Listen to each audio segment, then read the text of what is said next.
আমি সেই রাতটার কথা কোনোদিন ভুলতে পারবো না।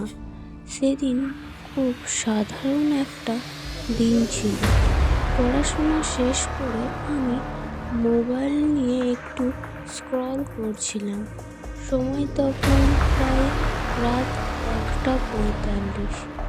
বাড়ির সবাই ঘুমিয়ে গেছে, চারপাশে একদম নিস্তব্ধতা। হঠাৎ আমার ফোনে একটা কল আসে, আননোন নাম্বার। আমি ভাবলাম কেউ হয়তো ভুল করেছে, কিন্তু অদ্ভুত ব্যাপার হলো কলটা কেটে যাওয়ার পর আবার আসলো। দ্বিতীয়বার আমি রিসিভ করলাম। ওপাশ থেকে কেউ কিছু বলছে না, শুধু খুব হালকা শ্বাস নেওয়ার শব্দ। আমি বললাম, হ্যালো, কে? কোনো উত্তর নেই। আমি বিরক্ত হয়ে কলটা কেটে দিলাম, কিন্তু ঠিক 10 সেকেন্ড পর আবার কল। এইবার ভয়টা একটু লাগতে শুরু করলো। আমি রিসিভ করতেই ওপাশ থেকে খুব ধীরে একটা কণ্ঠ শোনা গেল, তুমি এখন একা আছো তো? আমার গা কাঁটা দিয়ে উঠল। আমি বললাম, কে তুমি? ওই কণ্ঠটা আবার বলল, পিছনে তাকিও না। আমার বুক ধড়ফড় করতে লাগলো, হাত পা ঠান্ডা হয়ে গেল, কারণ আমি তখন সত্যিই একা ছিলাম।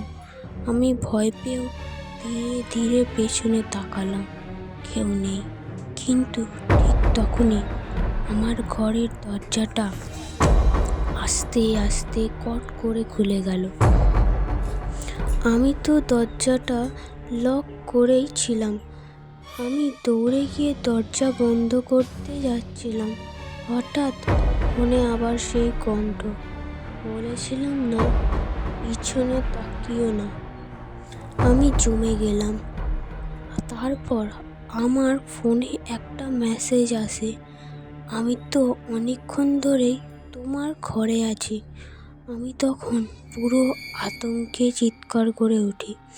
মা বাবা দৌড়ে আসে, ঘর চেক করা হয়, কিন্তু কেউ ছিল না।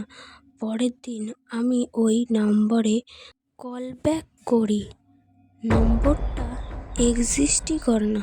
তারপর থেকে আমি বুঝলাম রাতে অচেনা নম্বরে কল রিসিভ করা উচিত না। একা থাকলে নিজের নিরাপত্তা আগে ভাবা দরকার। আর সবচেয়ে বড় কথা, সব কিছু কৌতূহল থেকে করা উচিত না। কিছু জিনিস না জানাই ভালো।